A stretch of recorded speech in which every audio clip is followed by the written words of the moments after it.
Hello, good morning. Good morning, everyone. Please confirm if you can hear me.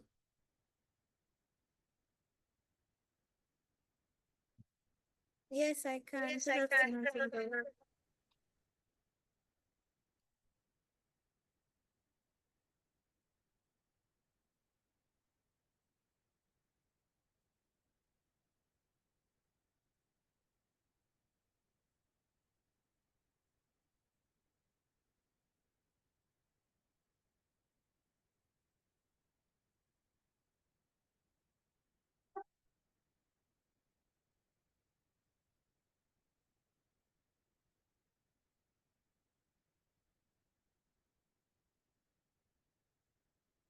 Okay, so good morning, everyone, and um, welcome to today's webinar. Today we'll be talking about Mentees personal development series. This is our monthly session that we have every month. So today we'll be talking about emotional intelligence. And with us, we have our two distinguished speakers, Barakat Adebayo and Annah Ibukun. But before we go further, I would love to know how our weekend is going. So can we have one or two people that will tell us how their weekend has been?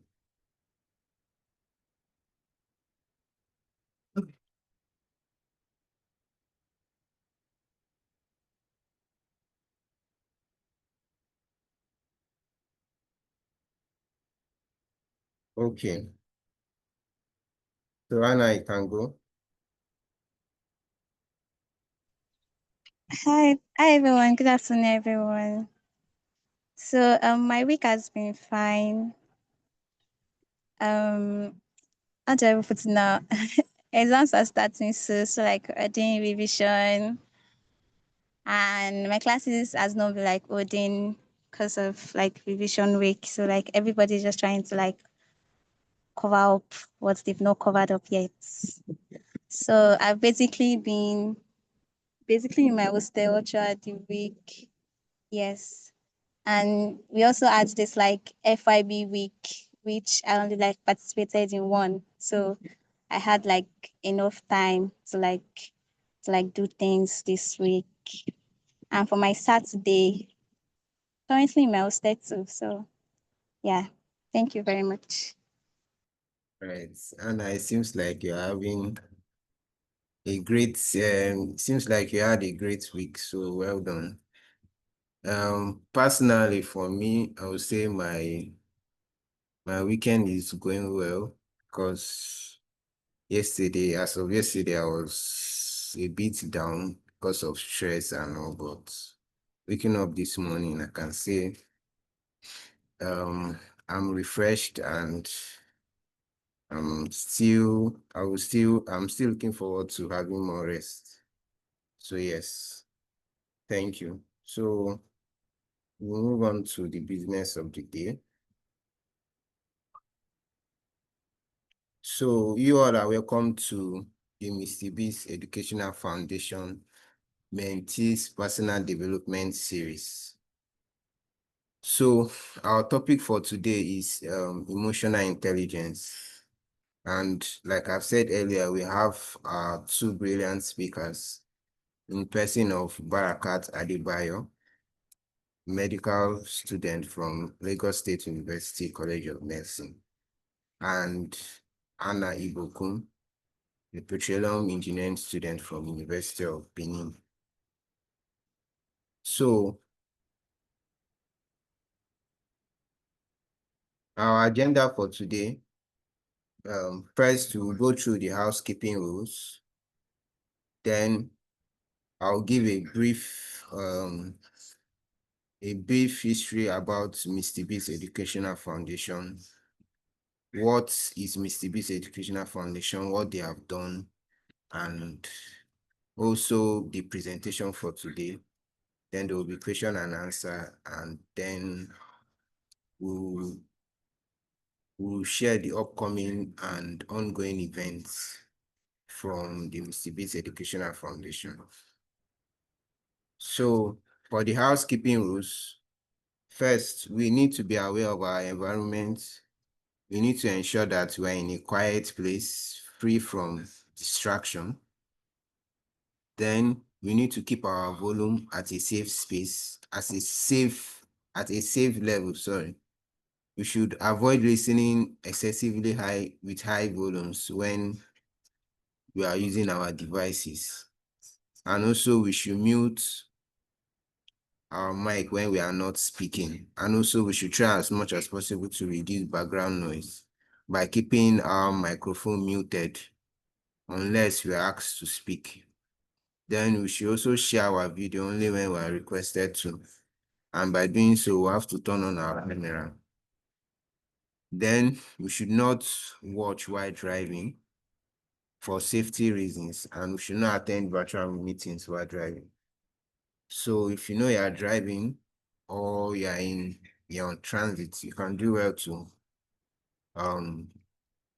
stop the meeting or park one side, then to ensure safety or for safety purposes. Thank you.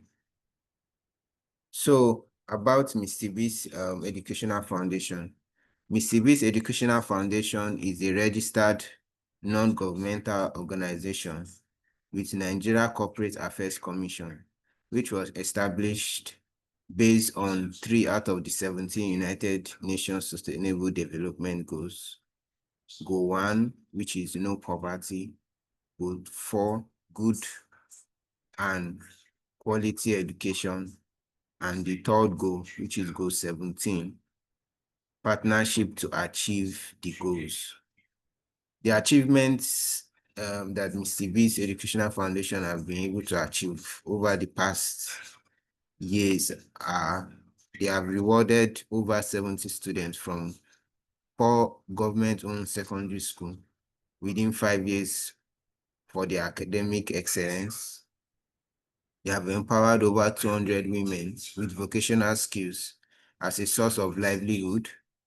They have trained teachers from 5 government-owned schools, and also they have empowered students through mentorship program, whereby the second batch of the mentorship program is ongoing.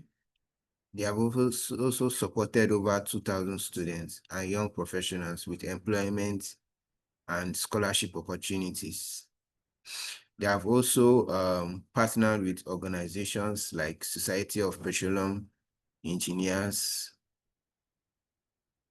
Elita Consorts, Lagos State Youth Ambassadors, Bayam Fashion, Selfless Service Foundation, and Koa Educational Foundation, alongside Wiriola Foundation and many more to come.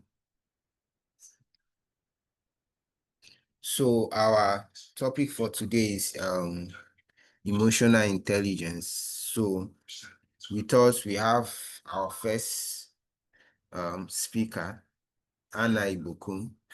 So I'll give a brief description about Annah. Annah is a final year petroleum engineering student at the University of Benin, serving as a class representative and director of programs and events for Energy Club, University of Benin. She's passionate about excellence, personal development, and volunteering. Her achievements include Outstanding Volunteer Award for SP Benin City 2024-2025 body, Active Volunteer for PES 2025 Publicity and Communication Team, and also Petroleum Engineering 400 level best student for 2023-2024 academic session. She is an active member of the Society of Petroleum Engineers, University of Benin chapter, GSIN, University of Benin, the Hive Network Africa, and Energy Club. Beyond academics and service, she is a devoted lover of God and music. She firmly believes that service to humanity is the best work of life. So please, can we give a virtual round of applause for her? Thank you. Then we have Barakat Adebayo. Barakat Adebayo is an inspiring medical doctor and a fifth-year medical student at Lagos State University College of Medicine, Ikeja, Lagos. She has a growing passion for child psychiatry and child health. Naturally, she is introverted, but when given the chance to connect, she engaged meaningfully. Her faith is central to her life and enjoys studying and deepening her understanding of Islam. Family time is precious to her and she finds joy in uplifting those around her. She believes in learning from others and embracing growth at every stage. Though still evolving, she is committed to building a purposeful future where she can contribute positively to people's lives. She is a member of the Nigerian Medical Students Association, NIMSA, and held the role of an assistant local officer too. NIMSA Technical Office on Non-Infectious and Non-Communicable Disease for Lagos State University Medical Students Association in 2024. And she's currently a mentee at Mr. Beast Educational Foundation. Please, let's give a virtual round of applause for our aspiring medical doctor, Barakat Adebayo. Thank you. It's a privilege to have you here. So,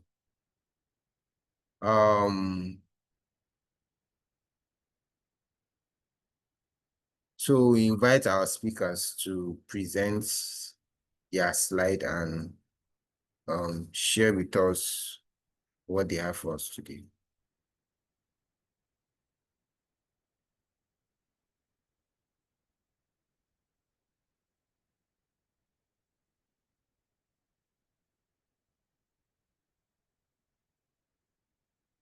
So Anna, should I stop sharing my screen?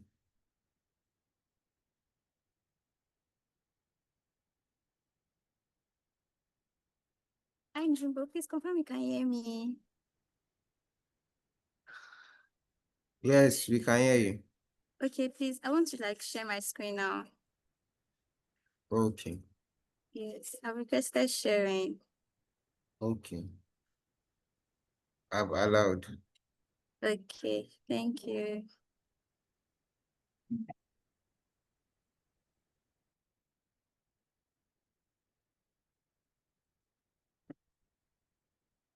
Can you see my screen?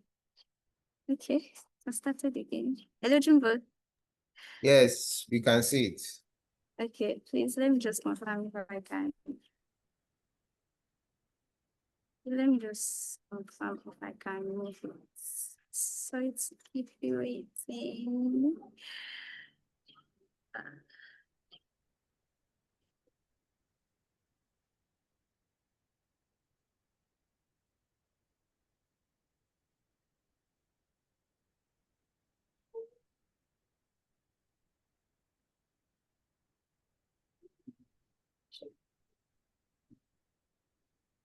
Can you see my screen? Hello, Jumbo. No. Sorry, please, can anyone confirm if you can see my screen? Because it's showing that I'm sharing. I can see your screen. I can see your screen. Okay, thank you very much. Baka, you can start. Thank you. Good afternoon, everyone. Thank you all for being here today with us. So the topic for our today's webinar is emotional intelligence. Hi, Barakat, Adebayo, and Annah Ibukun will be walking you through emotional intelligence. And thank you as you listen. Next slide, please. So since majority of us here are students, so I would like us to imagine this like having studied so hard for an examination and looking forward to a very excellent result. But as the result would come out, it was lower than what we expect. So I'm going to give 3 scenarios and I want us to choose which one we think is the best. And then, so the first person, after seeing this result, will be so depressed and feel like really bad. Have I not worked hard enough? But I thought I put in my best. So that's the first person. The second person just blame it on the lecturer. Oh, this lecturer is just so mean. He doesn't want to give out the grades and all. While the third person would, okay, pick up himself, plan better, try out other strategies and look forward to a better result, maybe work harder, do extra tutorials and all. So I like us to put in chat box which one we think is the best of the 3 of them. Is it the first one, the one who gets depressed and isolates himself, or the second option, who is the one that just blames it on the teacher, and the third person who plans better, try out other strategies and work harder? So I haven't seen anybody's response yet. Okay, the third one. I'll go with the third one. Okay, thank you very much. That's actually very correct. Yes. Okay, the third person decides to put in more effort. Actually, yes, thank you very much for the response. Actually, the third person actually acts better in this situation. We'll see that this person's result didn't just affect his overall mood and his reaction, but what did he do? He did it turned out his not so good results into a better way of looking forward to a better future. Okay, thank you very much. So these are our outlines. We are going to give you an introduction to what emotional intelligence is, and we're also going to see some individuals that contributed to what emotional intelligence is. Why does emotional intelligence even really matters in the first place? And we're also going to look at we are going to try to compare intelligence quotients with emotional intelligence. We're going to walk you through the components of emotional intelligence. Also, will give us tips on how to develop a higher sense of emotional intelligence, and we'll wrap it up on all what you said. Next slide, please.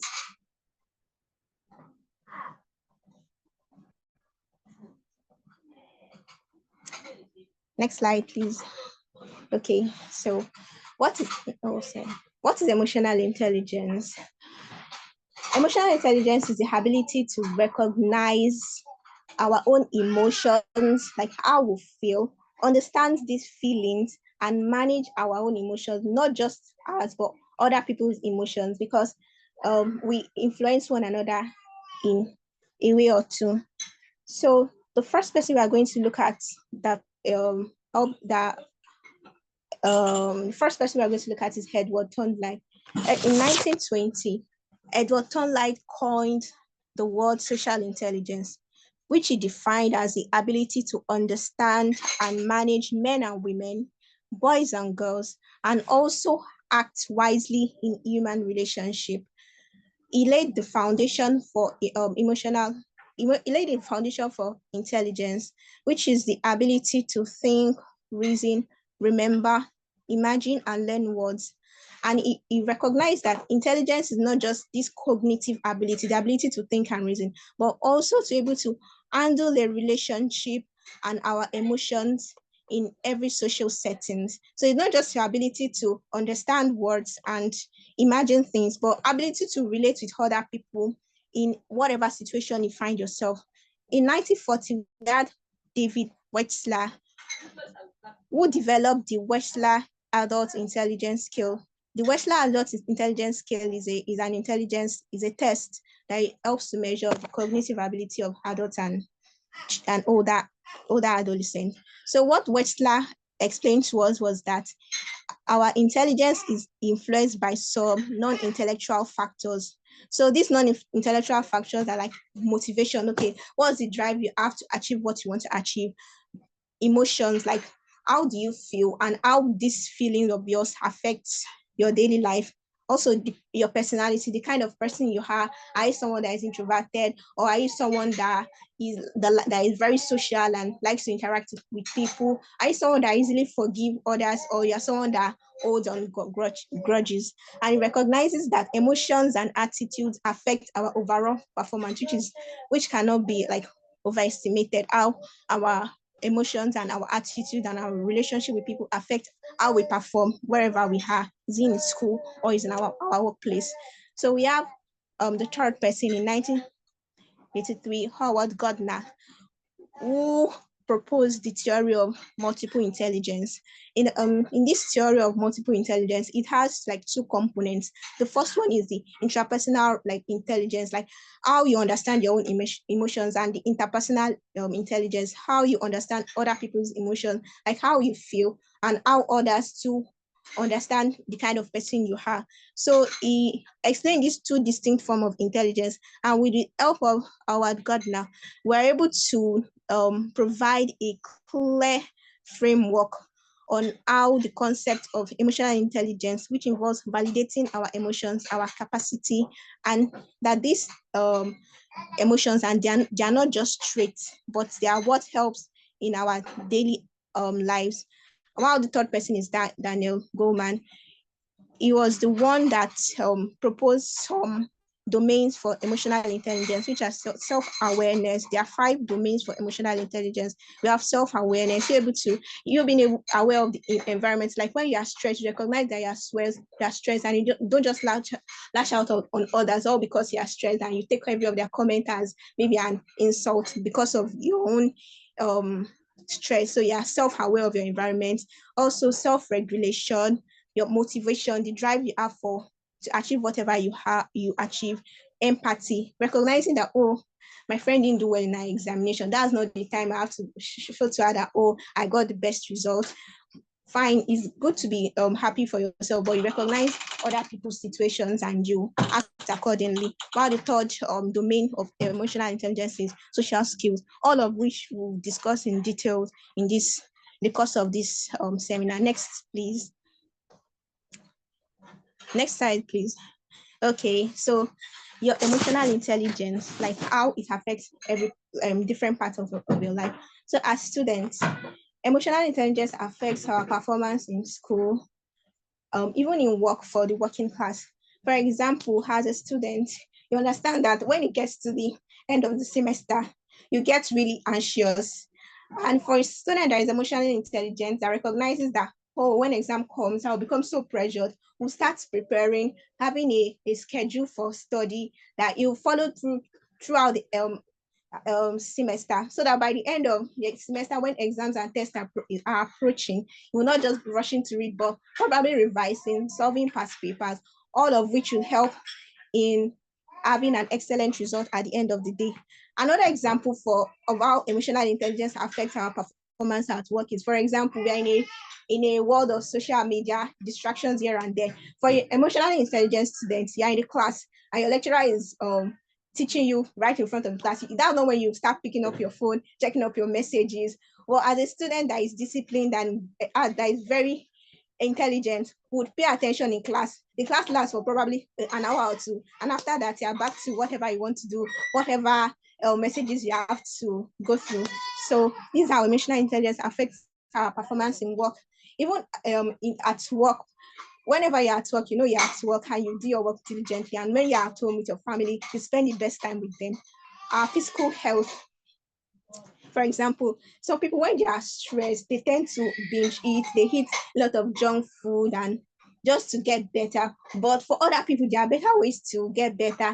Sometimes you just need to just take a break, maybe sleep over whatever worries you have, or maybe talk to someone that you trust, that from whatever advice they give you, you get better. So that's what an intelligent person will do, rather than just maybe from that sadness then fall into depression, or you find a way out of whatever situation you have. Also, our mental health. For example, it might be the environment you have. For some people, they have, like, say, toxic people around them, like people that don't give them joy. It's a thing that they can speak to them about it, that, oh, please, what you did, I didn't like it, rather than just getting angry and like probably bottling up and getting like very angry. So they discuss whatever situations they have, and whenever they recognize their stress or they are not having a good time, they find ways of easing the stress. Also in our relationship, as people that are emotionally intelligent, they tend to have one of the best relationship. They show up for people in the time of their success, and whenever there is grievances, they empathize, and they empathize with their fellow, and they understand that, oh, this person is in, like, this person just achieved something, and they are there, they show up, and whenever is the sad time too, they are also there.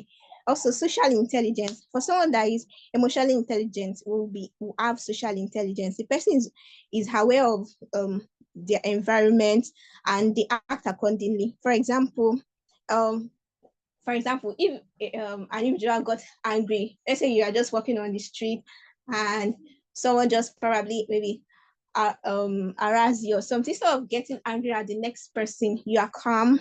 You explain to them, someone just got me pissed off. Please, can I attend to you later? So in all these ways, that like emotional intelligence affects our well-being as a human being, and also our overall success at our academics and our work life. It goes a long way to help us. Please, next slide, please.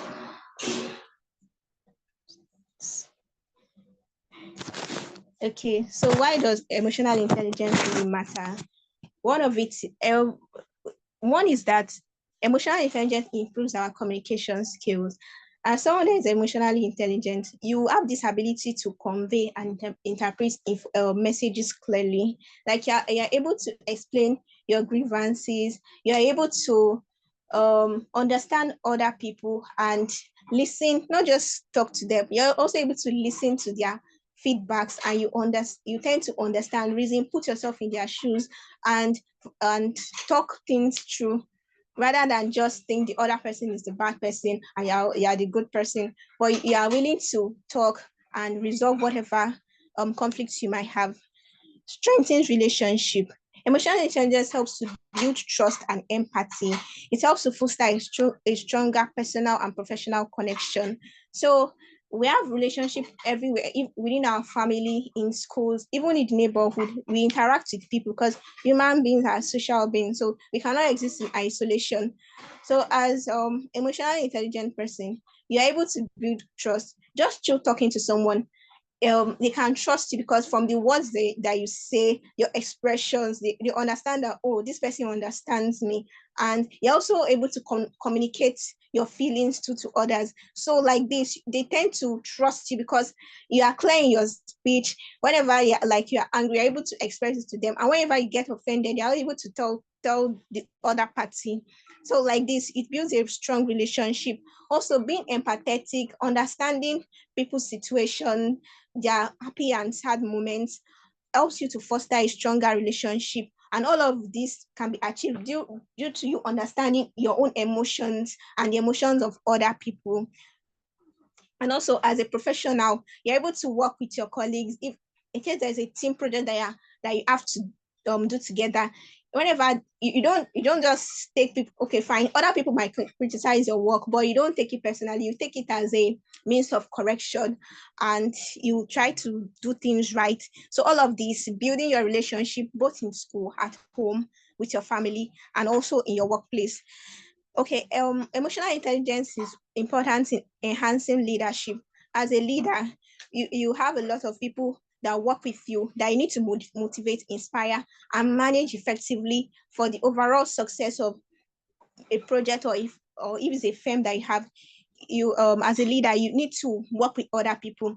You need to get feedbacks and also give your comments. So as a leader, the individual has to be calm, manage others, willing to accept feedbacks, and also give instructions in a polite way, so that they don't see you as being bossy.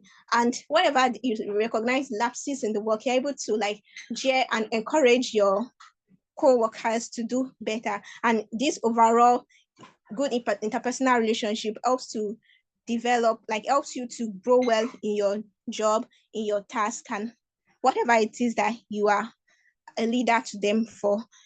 Improves decision making. As an emotionally intelligent individual, you are able to have a balanced thoughtful decision and also managing your emotion. For example, a student that wants to have the best grade at the end of the semester. So you're able to decide that, okay, yes, this is what I want to achieve. I want to have a distinction at the end of this course. So as an emotionally intelligent student, you will plan, you make schedule, not just planning, you'll be disciplined with these plans you have. Whenever it's time to study, if it's 2 hours, you are focused, there's no distraction. You tend to keep your phones away. And as a disciplined student who has made the decision to get a distinction at the end of class, you go for tutorials. When you realize that, oh, this topic that was taught, I didn't understand it, you will seek help. All of this because you've made a decision that I want to be the best at the end of this course. So in the long run, you see that all these actions are due to you understanding yourself and what you want to achieve. And in the end, you get what you want by God's grace. So emotional intelligence facilitates conflict resolution.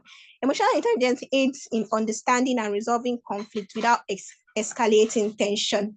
You recognize that people that understand themselves very well, because for you to be emotionally intelligent, you have to recognize who you are, what your personality is, and other people. And we have to understand that we cannot influence others. People are who they are, and we cannot change them, but we can make them recognize that, oh, what you just did, for example, a friend spoke rudely to you. Maybe you are just having a normal discussion and things just went out of hand, and the person just spoke rudely to you, and that didn't come well to you. Instead of you just yelling back and shouting, for a moment, you stay calm. And when you recognize that this person doesn't even see what he has done, then you explain to the person rather than just giving it back to the person and escalating things, talking back, lashing out at the other person. But when you recognize that, oh, this person is actually calm, and you explain that, oh, the way he spoke, I didn't like it. So the other party will recognize that, okay, yes, I did something wrong, and it requires me to apologize. Even if the person didn't later apologize in the long run, you recognize that, oh, I spoke this way, next time I wouldn't speak that way. So like that, you're able to resolve conflicts and have a good relationship, if not with everybody, at least majority of people. Supports career success. High emotional intelligence is linked to a better job performance and success in leadership role. So it has studies have shown that like 90% of high performing people, they are emotionally intelligent. They are able to recognize, they are able to work well at their workspace and perform excellently in their career. They are able to plan, work with other people, seek help, and put in their best to achieve success at whatever they put their mind to. Next slide, please.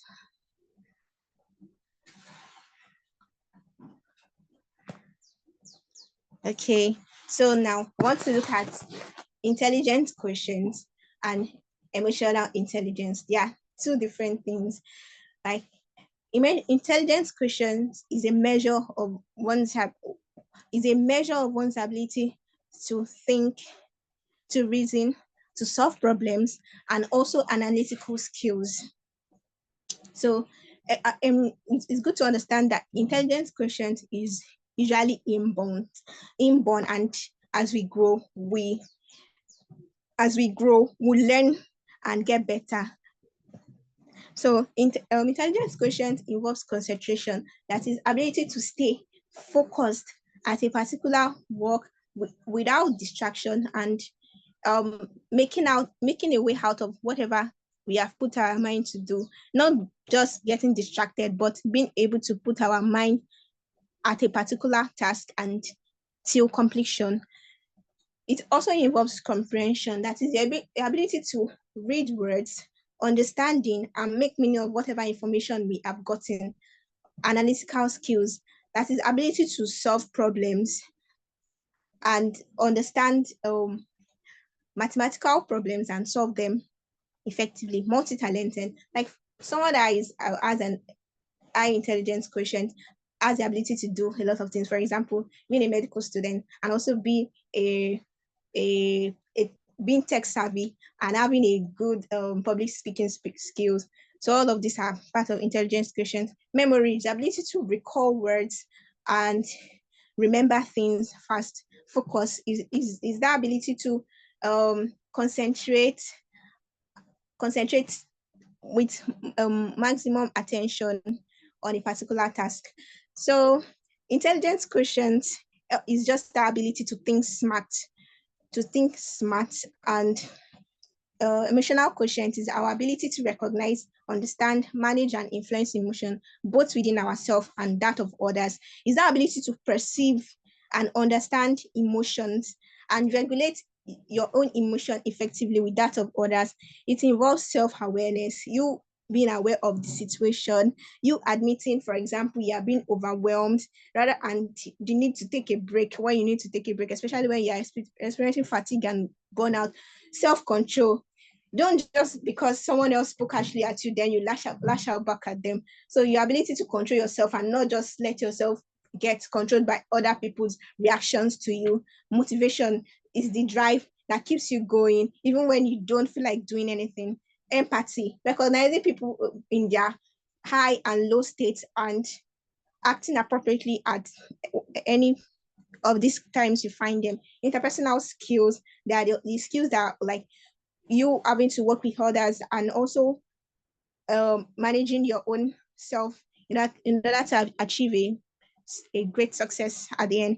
Perseverance, that is the ability to stay at a task, no matter how hard it is, giving it your best and coming out like successfully at it. You've just been able to relate smartly with others. Next slide, please.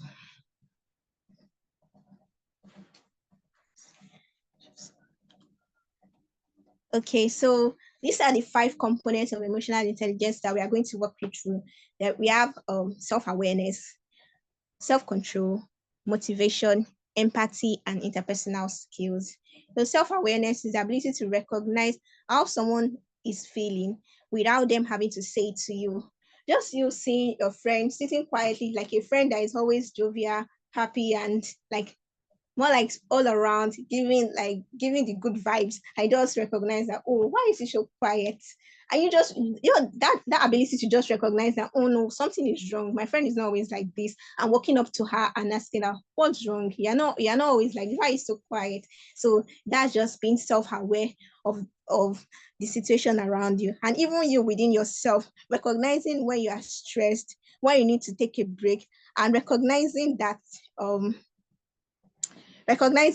I feel so irritated. Not just I feel so irritated, let me just take a break, maybe take a walk or take a bath, for example, to like get yourself better. Just recognizing like seeing your own emotions and being able to act appropriately. Next slide, please.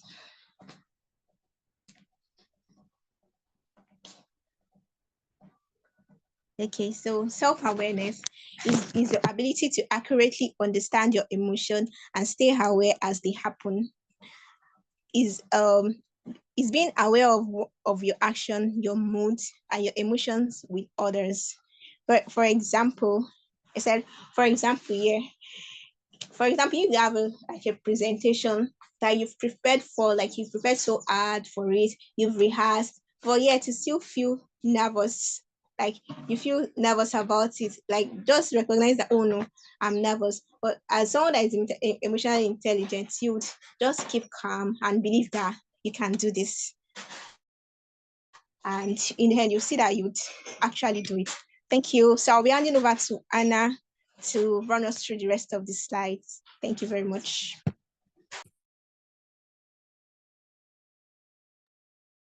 Okay, thank you, Barakat. So the next component of emotional intelligence is self-control.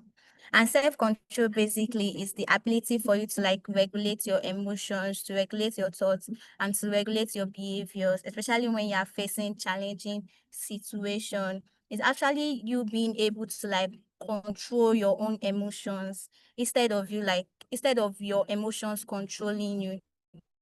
So in in terms of like challenging situations, in terms of temptation, obviously you would know how to like manage your emotions, you know how to like control your emotions, you know how to like control your thoughts, and you know how to like control your behavior. So this chart here is a self-control flow chart, and the first here is trigger. So trigger is like maybe someone did something to you, so like obviously it's going to like trigger something within you. So it can be maybe trigger you to like be angry or trigger you to be like sad, but instead of you to like just immediately react to what that person did, obviously you have to like take a pause. Someone with self-control, we have to like take a pause first and think what he or she is feeling. That's where the emotion comes in. That's where you begin to like identify what you are feeling in the moment.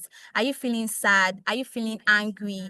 Are you feeling like choked up or something? So impulse, that's where you now have to like think, okay, what am I going to do in this situation? What am I going to do in this scenario? What next step should I take?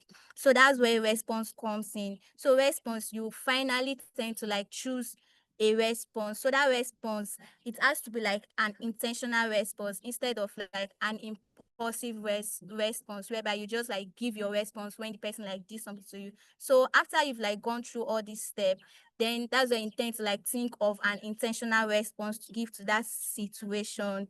So for example, maybe you work, yes, or maybe in your workplace, or maybe in school, you were given like a project to do, and someone there criticizes your work, or someone criticizes the project you submitted. So instead of you immediately getting defensive, like you have to like pause and think, okay, why did this person reject my work, or why did this person criticize my work? So the urge for you to like argue back will not be there, because you are already thinking like, okay, you are already thinking the reason why the person criticized your work, why the person rejected your work. So that's where the response now comes in. Instead of you just like attacking the person for criticizing, you tend to like ask that, oh sir, please, what did I do wrong? What steps can I take to like correct it? And then that's like you asking them for feedback. So someone with self-control tends to like follow this flow chart. That is like trigger to pause, to emotion, to impulse, and then to response.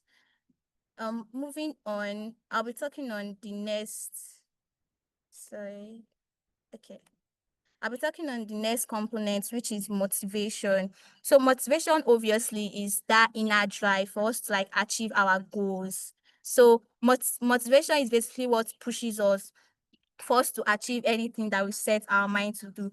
Even when things get tough, someone who is motivated will still have that drive to achieve whatever they want to achieve. For example, you have like a student that has been failing, that failed a test, because like this period now in my side, in my school, we are like writing a lot of tests. So let me take for a scenario that, okay, I wrote a test and I failed that test. Like I know within me that I failed that test, because obviously I was the one that wrote it. So I knew what I wrote, and it gave me that feeling that, okay, Anna, you failed this test. So like instead of me just going back, sitting down and trying to like think, or maybe, okay, yes, I'll like think, obviously think that, okay, why did I not perform well in that test? But instead of me just giving up, how can I give up 30 marks over 70 marks? So obviously I have 70 marks remaining that I can work towards to. So someone that is very, very motivated, instead of the person just giving up and just like, okay, just concluding that I have failed this course already. But someone that is very self-motivated would go back, study harder for that 70 marks. So even if, okay, the person might not really like tend to like achieve, because obviously lecturers don't give 70 over 70. So like, but at least you know that, okay, 60 over 70 is sure, which is obviously a B. And maybe even the test, lecturer might just pity you and just like give you maybe 10 over 30, obviously. So like 60 plus 10, that is like 70 already. And obviously you've already gotten your A. So someone that is very self-motivated, having put in all these steps, we tend to like achieve more. So we have the elements that make up motivation. The first is personal drive to improve and achieve. Yeah, so motivation brings about this drive, like this force for you to like improve on something, for you to like achieve something. Then the next is committed to your goals. Obviously, being the drive alone is not even enough, because someone can be very, very driven and the person will not be committed to achieving the goals that they've set for themselves. So that's where commitment comes in. You have to be very committed. With that drive alone, you can't like really achieve it. So you have to be committed to any goals that you set yourself to achieve, and you have to be very dedicated to achieving that goals. So the next is initiative or readiness to act on opportunities. Yes, obviously opportunities come, like opportunities are very, very numerous in the world presently. So like someone that is not really I would say self-motivated, someone that is not really motivated would tend to like shy away from opportunities, because they tend to like be scared that they won't like really deliver when they get this opportunity. But someone that is really, really motivated, we tend to like take on opportunities, we tend to like act on those opportunities, and tend to like bring out the best in those opportunities. Yes. So the next is optimism and resilience. Yes. So for optimism and resilience is you being about being resilient to achieve something. So even when challenges come, even when setbacks come, your focus is still there. You know where you are going. You know where you are going to. So even with the challenges and everything, you are obviously seeing those challenges as something for you to like go for, like something for you to like learn from, obviously, because any challenge that comes, there are like a lot of things to take from challenges. That is if you tackle those challenges, there are a lot of lessons that you can learn from those challenges. So someone that is very, very motivated, has this open mindset, and is very, very resilient. So for example, let's just look at this example. Study hard for a tough exam due to personal goals. What keeps you going? So I would love for every one of us here, yes, to drop your response on the chat box while I share my own answer.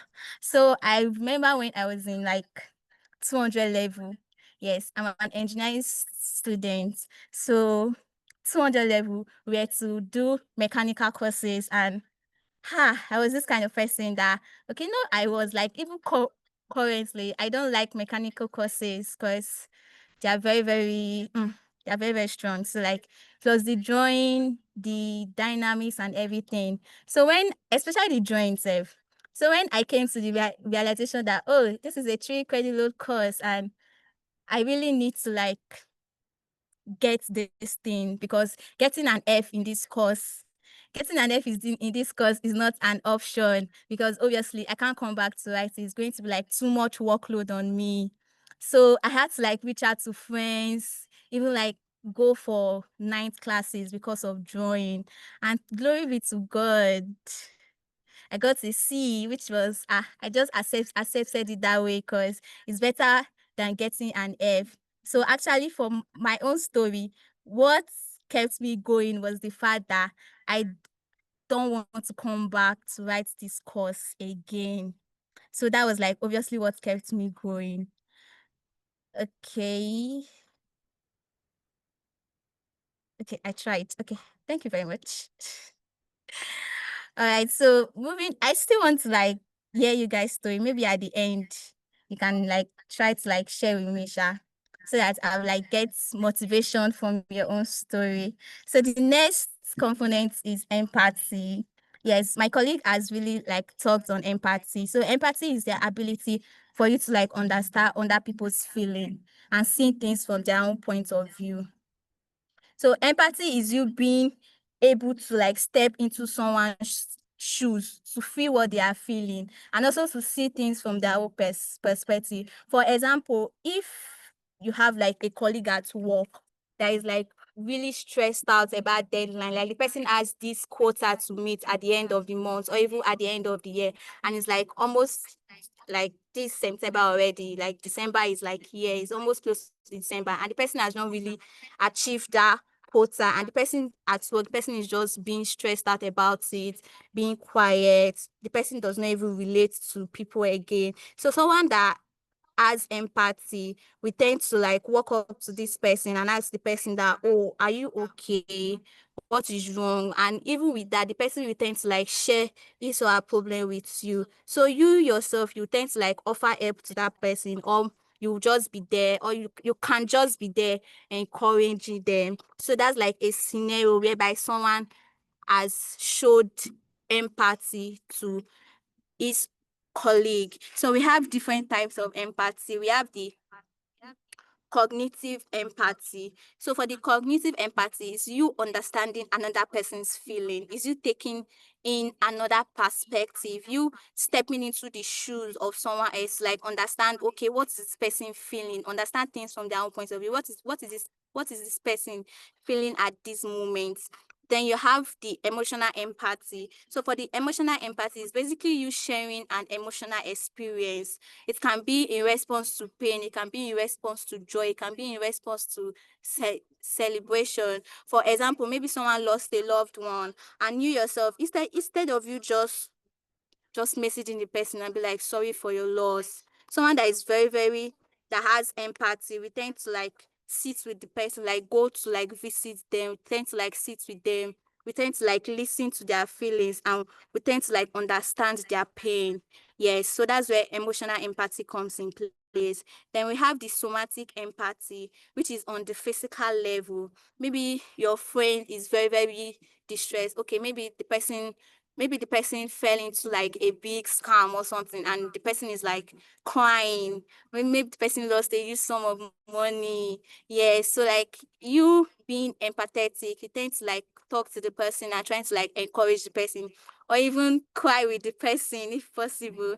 So that's where somatic empathy comes in place. So empathy actually makes people feel valued. Yes, it actually makes people feel valued. It actually makes people feel love, and it strengthens like every relationship. Then we have the last component of interpersonal skill of emotional intelligence, which is interpersonal skills. So interpersonal skills refers to like the outward expression of emotional intelligence. It's basically the way we use emotional intelligence to connect to people, to communicate to people, and to relate to others. So it's about how we talk to people, it's about how we listen to people, and it's about how we tend to like interact with people. So a strong interpersonal skill serve as the link between self-awareness and effective social interaction. So for example, maybe you have two friends that there's this like conflict between them. So like someone with strong interpersonal skills will not just tend to like choose sides. We not just tend to like pick sides and everything. Someone with strong interpersonal skill, we listen to both of them, we acknowledge both of them feelings, and we help them to like come to a conclusion whereby they tend to like resolve their conflicts.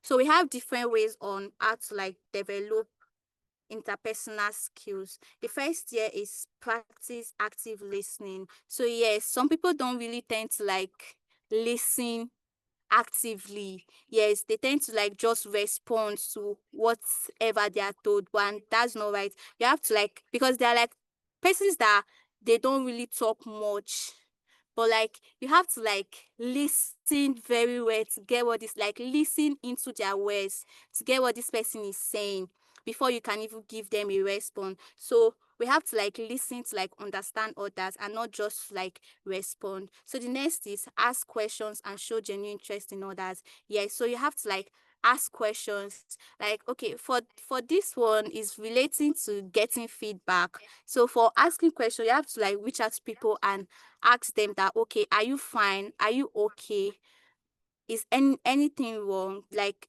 you actually being showing them empathy, is you like you are showing genuine interest in them. So the next is use I statements instead of blaming. Yes, for this, they're like people that they feel very shy to do something, like they tend to like doubt their capacity, they tend to like doubt their capability. So they tend to like use words that I feel like I can't do this. I feel like this is not for me. I feel like this is not where I'm supposed to be. So instead of you saying I feel, you can use I know I can do this. I know this is where I'm supposed to be. I know I can bring out the best out of this. So the next is developing empathy by imagining others' viewpoints. Yes, we've talked about this. Then the next is getting feedback and reflecting on your social interactions. So for getting feedback, that's like, okay, let me give you an example. Okay, I'm the class representative of my class, and I do this thing by like the end of the semester. I tend to like reach out to some of my classmates and ask them that, oh, how how was my leadership this semester? Like, is there anything you are struggling with? Is there anything you think I can improve on? So me getting those feedback actually like makes me to like go back to check on myself and like put things in place that I can improve on the next semester or the next session. So interpersonal skills are not just soft skills. Yes, they are like power skills. They determine how well we connect with people, how well we collaborate with people, and how well we can grow in any setting. So moving on, I'll be speaking on the ways on how we can develop higher sense of emotional intelligence. So the first here is listen. Yes, it's important that we listen more and we speak less, because they have people that don't really say things directly. So you have to like pay attention to like the hidden emotions in their words before you can even give them maybe an advice, or before you can even talk to them that will relate to what they were saying. So the next is adapt. Yes, obviously every individual has their own uniqueness. Everybody is different. So in order for us to like improve our emotional intelligence, we have to learn how to deal with different individuals. We have to learn how to deal with their different nature, because there will have some people that they are shy and some people that are outspoken. So it's not the same way you relate with this shy person that you tend to relate with the person that is outspoken. So the approach that you use to relate to both of them is different. So you have to like strive to like strike a balance between two of them. Then the next is never give up. Yes, emotional intelligence is something that we continue to learn until it becomes part of us. It's something that we keep practicing until it becomes a part of us. So the next is going the extra mile. Yes, this involves you being intentional about your relationship with others. This intends you showing kindness even when like people don't really treat you that way. You know that okay, the reason why you are being intentional about the relationship is not because it's not for you to like gain, or maybe it's not because for you to like gain something from them or something. You just naturally care about them. So like even if you are not being treated well, you tend to like really be intentional about your relationship. So the next is setting boundaries. Yes. So for setting boundaries, obviously, okay, or maybe you have a friend. Yes, maybe you have a friend, and this friend is someone that okay, the person is like you are really showing this care to this person, but the person on the other hand is like what the person is doing to you is affecting you negatively. So emotional intelligence comes in place for you to like know when a relationship is unhealthy and when it's best for you to step away from that unhealthy relationship, because you yourself, you care about your mental health, you care about your physical health, and you don't want someone to be affecting your mental health. So the best way is for you to like step away from that relationship. You can even reduce the way you talk to the person, or maybe you can even talk to the person about it. And if you see the person is not changing, obviously you have to like stay on your own. You have to like let the person be and everything. So the next is forgiveness. Yes, emotional intelligence people, they are quick to forgive others rather than keeping grudges. Yes, there are people that don't keep grudges because they know that keeping grudges is obviously going to affect them. So why keep grudges when I can talk to you about this stuff, then I forgive you,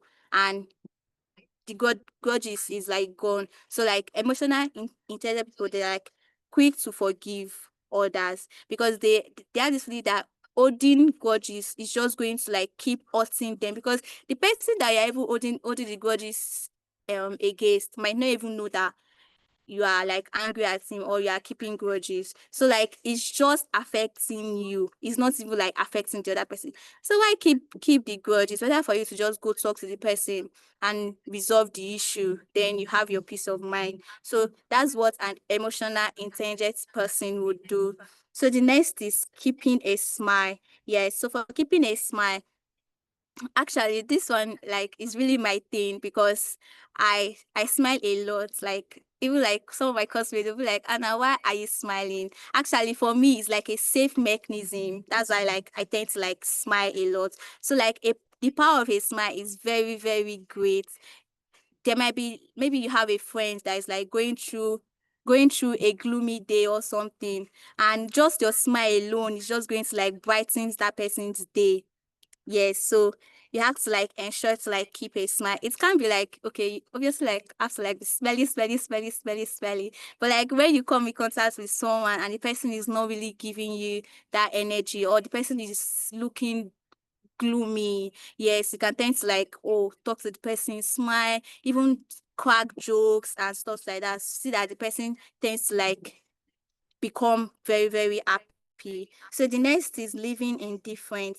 Obviously, we meet people from different cultures and backgrounds every day. So you have to like expose yourself to, like, you're actually exposed to these different kinds of persons. So you have to understand how this person think, how this person feel, how this person relates, what this person values, what this person ways of life. So this exposure will like give you better understanding on how you yourself, you can like relate with them, you can like fit into their values, or you can like um fit into their way of life, like understand their way of life. Yes, so that's living in different. And actually you being exposed to all these different sense of peoples will actually help you to like widen your understanding, and will help you to like widen your empathy. So in conclusion, working on your emotional intelligence could be like the most important aspect of your personal development. So emotional intelligence is one of the most valuable skills that you can develop. It's not about being overly emotional. It's basically you being smart with your emotions. So as we go about our daily life, we should apply what we've learned today to like build stronger relationship, and to like make wiser decision, and to achieve greater success in life. So to wrap it up, basically, I would like say that we should not just work on our IQ, because my colleague actually like did justice to difference between IQ and EQ. So you should not just focus on working on your IQ. You should also focus on working on your emotional intelligence too, which is your EQ, because your EQ could like be the key to unlocking your full potential. Thank you very much. It was nice having this session with you all. I'm open to questions and suggestions and comments. Thank you. Jumbo, you can take over. Okay, thank you so much, Baraka and Anna.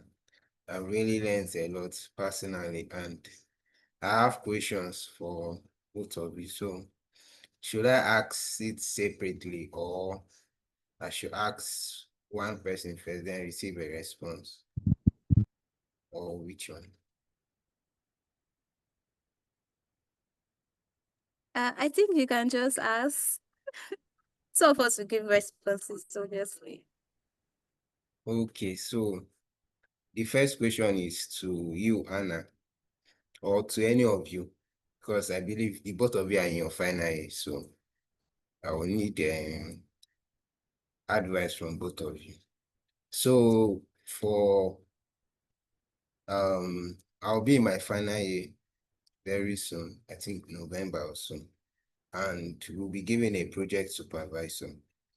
So since we are speaking of emotional intelligence, so I want to ask, what is the best approach to relate with your project supervisor to make the whole um, the whole process productive? And also in terms of well, most of the comments I've heard from senior colleagues is that they will be the ones to give you projects to work on. In the case where you are not really okay with a particular project title, what is the best way to communicate this to them? And so I just want to ask, in general, how do you relate with your project supervisor to make the most out of that relationship and keep that relationship aside even after schools? Because we will need recommendation later from them. And so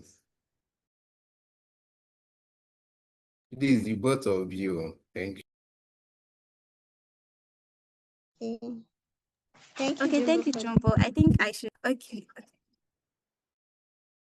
it. Go ahead.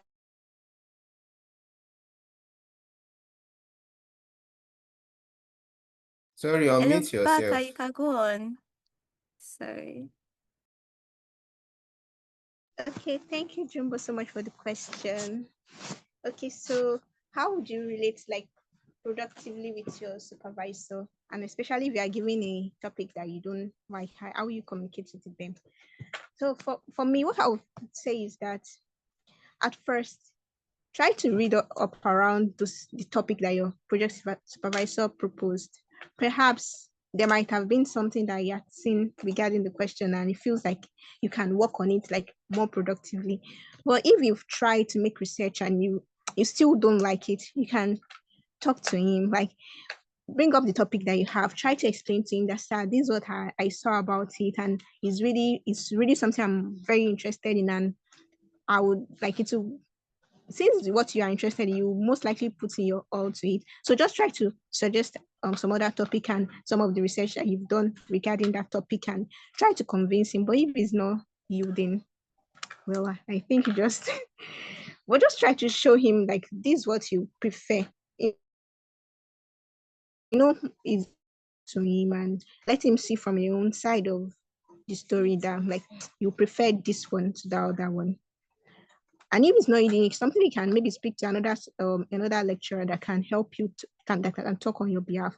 And the best approach, one thing is that for most of our supervisors, they will not be the one running after us. We are the one that would always go up to them, show up, call them, message them, and we have to like for whatever outline you have, you'll be doing like chapters and pages and all of that. So you make sure that you're up and doing with your task. Once you say, okay, submit maybe your first chapter or your abstract, make sure like you do it before the deadline, so that you see you as someone that is serious and you don't expect him to call you to come and see you, be requesting, sir, please can I come and see you? So I just finished this, so I have an issue here, please can you help me with it? So you will be the one that will continue to show up, so that you see you as a serious student. And even in the long run, later on, you'll be the one calling that, oh, I've not received your call, or what's up, how far with your project? I hope I was able to answer your question. Thank you.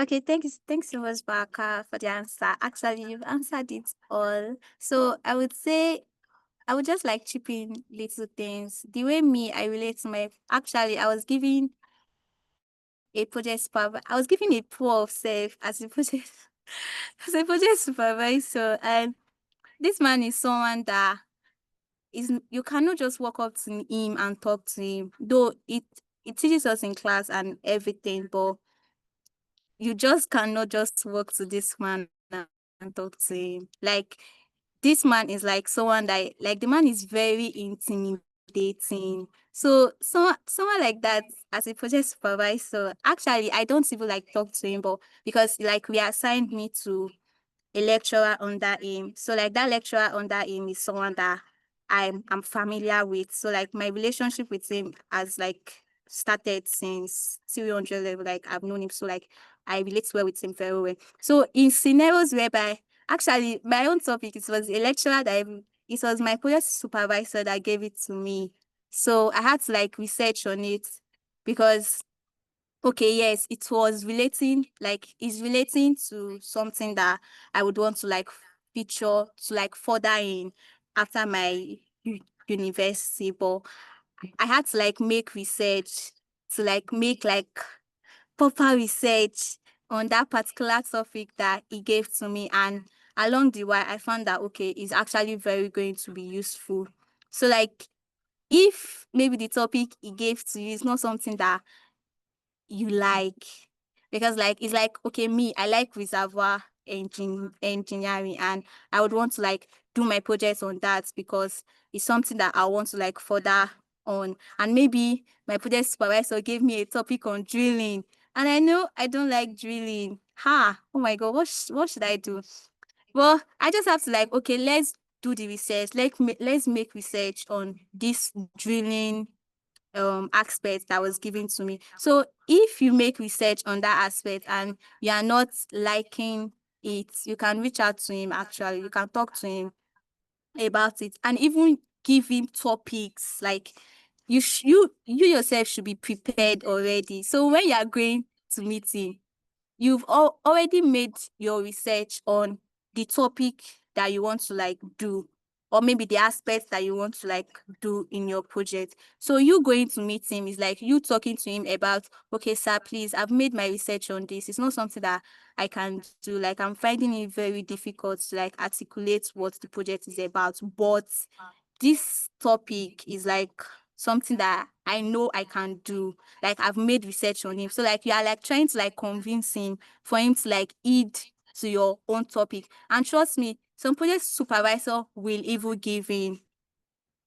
That's if you are able to like convince him very well. And even if the man is like trying to say no, no, no, because obviously you can't fail your project. So the man is going to give in.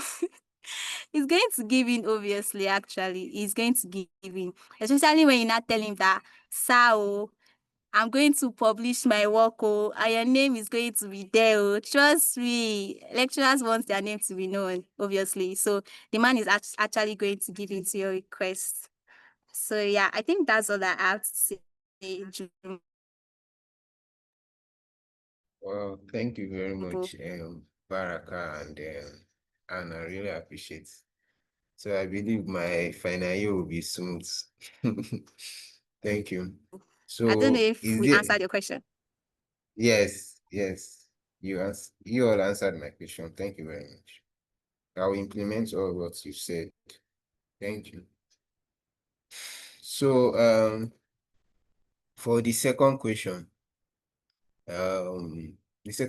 is, how can we, I just find it hard to tell people no in terms of, I find it hard to tell people no when I'm probably doing a task and I'm probably working on something and I don't have that time to attend to that person because I've tried to tell someone no before and it resulted to a big issue in terms of where the person was saying he's surprised that he don't know that I'm like this and the rest. So to avoid situations like that, how can we relate with people in that aspect of telling them no, or that so that they know that you won't do that thing, but at that particular time and due to time constraints and so.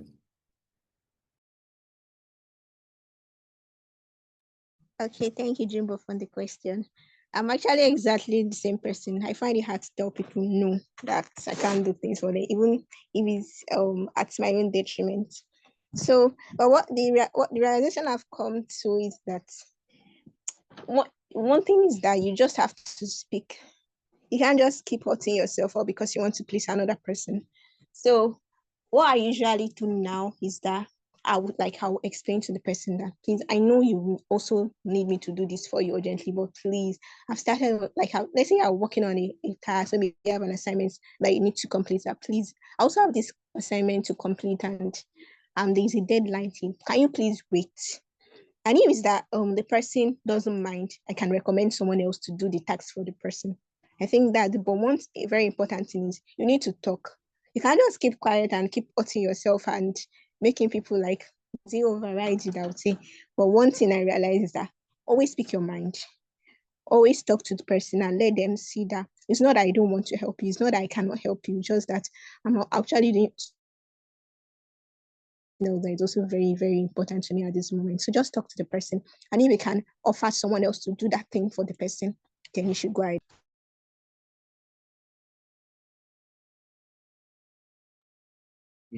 Thank you very much, Barakat. So is there any other question from our guests?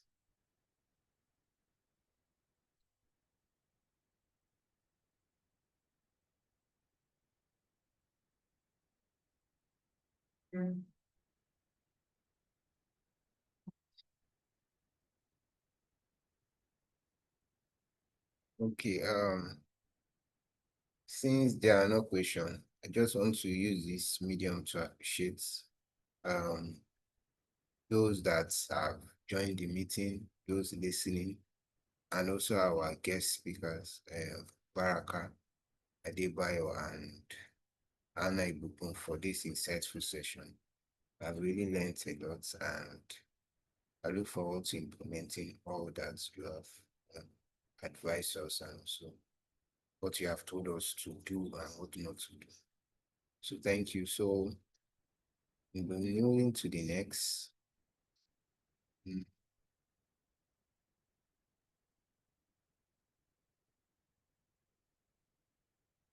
me share my screen.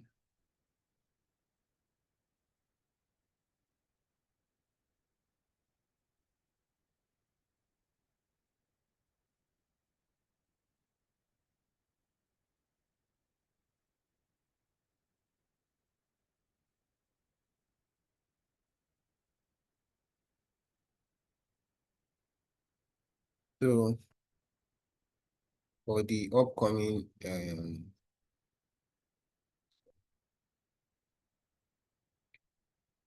so for our ongoing and upcoming events, first I'll start with the ongoing events. There's a free CBT readiness program which is ongoing, and this is the first cohort. Slots are available, and the CBT readiness program will cover basic literacy, digital literacy, the basics, how to navigate CBT exams and all, and also hands-on practical sessions, and also confidence and building, and also troubleshooting. Then our big event that is upcoming is the Mr. Beast Educational Foundation Mentorship Conference 1.0, where Journey inspires. So the theme for this conference is 4G network, strengthening the future through mentorship. And the 4G stands for guidance, growth, giving, grit, which is the signal of meaningful impact. So the highlights of the session are keynote speech, panel session, mentorship program launch. That is the Mr. Beast Educational Foundation Mentorship Program 3.0. So on that day, we'll be launching the mentorship program. So those that are inspiring to become mentees, Mr. Beast Educational Foundation mentees for next year, you can do well to attend the both conferences, the first day and the second day. And also we'll have testimonials, knowledge transfer, freebies and opportunity, games, and lots of fun. The games is what's in this thing? Kahoot session, yes. We'll be having a Kahoot session where there will be prizes for people who will win, probably the top 3 or top 5, whichever one. But when they say top 5 is when you be praying for top 5 is when you do not meet top 3. So do well to register for the conference. The registration link can be found on the Mr. Beast Educational Foundation social media handles, or I'll still drop the link on the chat box for us to register. So do well to register. It's 100% free. You don't need to pay any money. It's 100% free. But registration is compulsory. You must register for it to be able to attend the conference. So the conference span across 2 days, where we have a total um, of 10 panelists and 2 keynote speech. And the host is our founder and CEO, Mrs. Mistura Yusuf. Then the MC is the person that will be anchoring the session is Mr. Bob Manuel Sibro, and our keynote speakers are Mr. Emmanuel Amaku and Mrs. Hajara Kabir Abdul.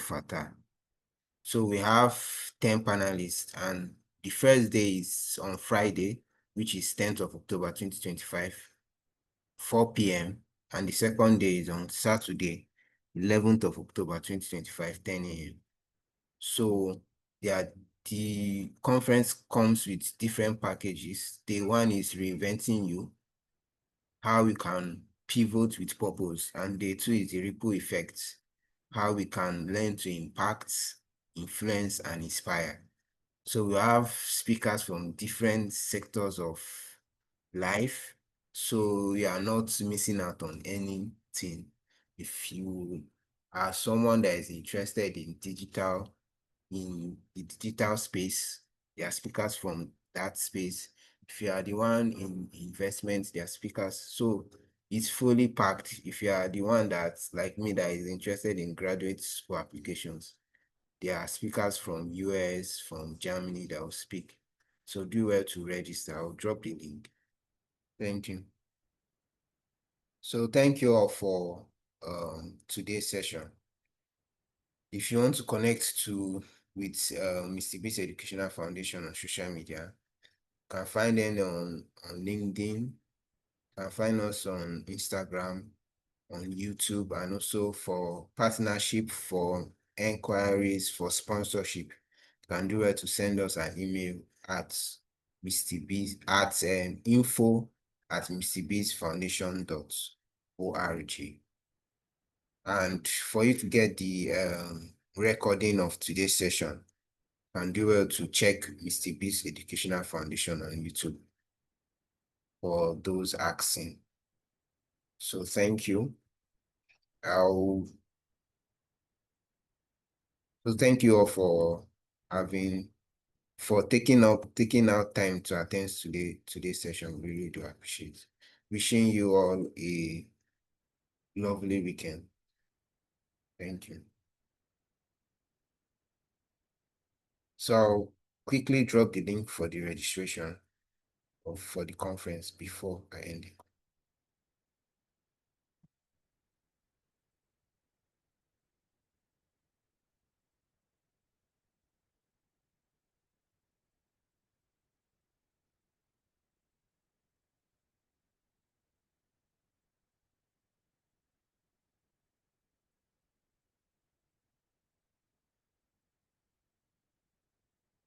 Funny.